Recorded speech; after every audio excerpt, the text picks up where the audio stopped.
Thank you very much, Ocheng Dego, for that. And in regards to that story, we are now joined live by John Kioli. He is the Executive Director from the Green African Foundation and also the Chair of the Kenya Climate Change Working Group. Thank you very much for joining us. Thank you very much for hosting me also. All right. So, climate change has been of a global concern across the world. How has it affected the livelihood of Kenya? Climate change has affected the livelihoods of common mwananchi by various ways. Mm-hmm. One is by excess water in terms of precipitation, and this causes flooding. The other thing that is caused is also issues of drought. Mm-hmm. If you remember 2009, the drought was so immense mm-hmm. that quite a number of hydro dams were closed, mm-hmm. and this makes even affect the energy sector. Mm. So it affects about 24% of the GDP is money that is channeled towards issues of drought mm-hmm. and flooding mitigation measures. Mm-hmm, mm-hmm. The other thing that is affected is also the health sector. Mm-hmm. You'll notice that sometime before, mosquitoes were not to be had mm-hmm. or to be seen in highlands, say in Eldoret, in higher areas of the country. Mm-hmm. And because of the increase of temperature, the mosquitoes are getting comfortable mm-hmm. in areas where they were not before. Mm-hmm. Because of flooding and a lot of water, cholera is also on the rise, and this also affects a lot of money that is spent towards issues of mitigating the health sector. Mm-hmm. If you look at the tourism sector supports a very big number of our economy, people, and also the economy of Kenya. Mm-hmm. And if you remember, our Kenyan tourism is nature-based. Mm-hmm. Tourists come here to see what is supported by nature. Mm-hmm. So if the nature is not balanced, mm-hmm. the ecosystems are disturbed, it means there'll be no reason for tourists to come to Kenya. Mm-hmm. That means a lot of hotels are closing, mm-hmm. a lot of systems are not supported because of the issues of tourism. So climate change affects quite a number of areas, mm-hmm. water sector, tourism sector, agricultural sector, and also other sectors like energy sectors. Kenya was faced with a very serious drought situation, especially last year when you saw people dying. There was no water, there was no food. How was climate change how did climate change affect this entire scenario? Because of the increase of temperature, mm-hmm. it means the precipitation level drops in terms of the rainfall, mm-hmm. And also you cannot predict.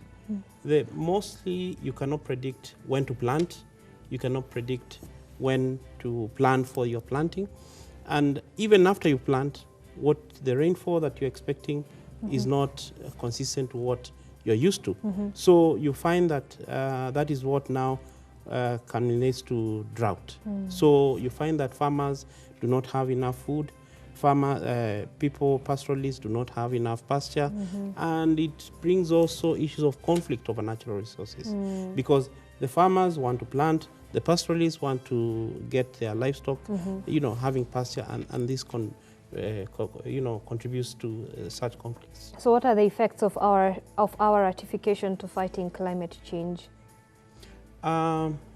If maybe I unpack a little bit about the Paris Agreement mm-hmm. that was enacted on the 12th of December 2015, mm-hmm.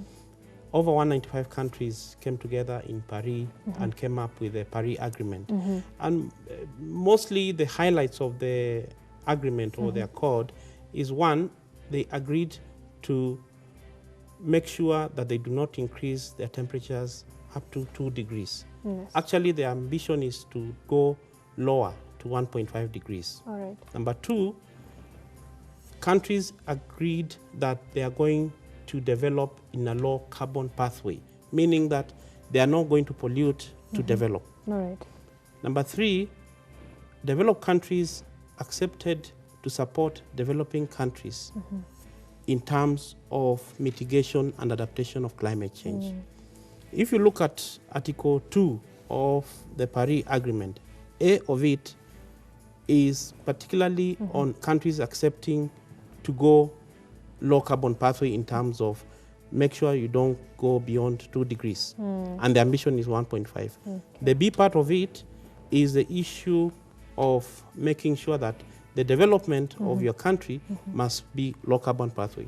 The C part of it is the financial part that they have accepted to give financial support to developing countries. Right. So basically that's how the Paris Agreement, the pillars of Paris Agreement are. All right, and in regards to that, we just had the United States pulling out of the Paris Accord just a few days ago. We had President Donald Trump saying that to the rest of... I mean, what does this mean for the rest of the world? And before that, I'd just like my director to play for me that particular clip where Donald Trump made that announcement at the White House. And before that, maybe just give us an overview of what this potentially means. When you look at basically issue of the Paris Agreement and the U.S. pulling out, A of it means that we were expecting the U.S. and I really respect the U.S. as a country and what it has done previously on climate change and the support it has given even to Kenya on issues of climate change. However, I believe the U.S. presidency was not well briefed on the implication of moving out of climate change deal that was in Paris. One is because... And just hold on that thought. Let us just get that particular clip of Donald Trump. Fair enough. Our companies are citizens. It is time to exit the Paris Accord.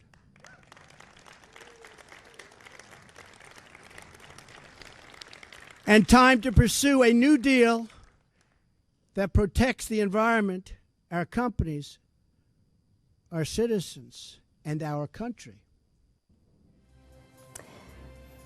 President Trump mentioned that this was in the best interest of the United States and that the United States has been just giving and giving and giving, but there was nothing in return for them as a country. They were basing their moving out of Paris Agreement on 3 bases. One is the issue of energy deficiency of the country. That is why they feel that they should go back to coal. This is in contradiction to the Paris Agreement that we are trying to move out of fossil oil. We are trying to embrace renewable energy. We are trying to keep our emissions down. So when you go back to coal, you're actually reversing the Paris Agreement. Number 2, it was based on issue of job creation. I believe there are quite a number of alternatives, even in the renewable sector. Talk about solar equipment, talk about generation of solar and other renewable energy products that are there in the market. These people who are doing coal could be redirected to other things which are related to energy. The third thing was also the issue of finance. I believe we have a historical reason why we still feel the developed countries should support us. This came from the agrarian revolution. When the industrialization was at the peak, there was a lot of emissions which were emitted at that time, who were not responsible as developing countries. There was somebody who was responsible. And this is why it was encapsulated in the Paris Agreement that developed countries should be able to finance developing countries to be able to reach at the level where they are. Yes. So he did mention of renegotiating the terms of this agreement, but that is not entirely feasible, is it? I think there was a window where he mentioned that that this may redesigned to fit them or renegotiated. To me, that is a good window, and I would really ask other countries to marshal around that so that they can be told, fair enough, it takes you about 3 years actually to move out of the Paris Agreement. So there's still a good window to be able to persuade the government to be able to rethink about it. This is because we need that agreement. We need them on board. Yes. All right, so you were nominated as a member of the Climate Change Council by President Uhuru Kenyatta to represent civil societies. So tell us, you are part of those people who are coming up with the Climate Change Act, or rather, changing it and coming up with the new sections into it. So what are we doing, or what are we looking into? What is our way forward as a country? One thing that President Uhuru gave to Kenyans is a gift of the Climate Change Act. And this will go to the memory line that we have a Climate Change Act that is governing issues of climate change. And the highlights of this is because, one, right now we have a council in the Climate Change Act that will be going to govern issues of climate change. It is chaired by no other than the president of this country, meaning that it has the teeth and it has line ministries, Ministry of Finance, Ministry of Agriculture, Energy, and Finance, whereby these cabinet secretaries are also part of the board. And for the first time, we are seeing the civil society are also part of the council, private sector, the indigenous, and the academia. So we are seeing a cocktail of very good people that will be able to marshal issue of climate change. Number two, the Climate Change Secretariat was able to be raised to a directorate, meaning that it has a bigger arm of dealing with climate change.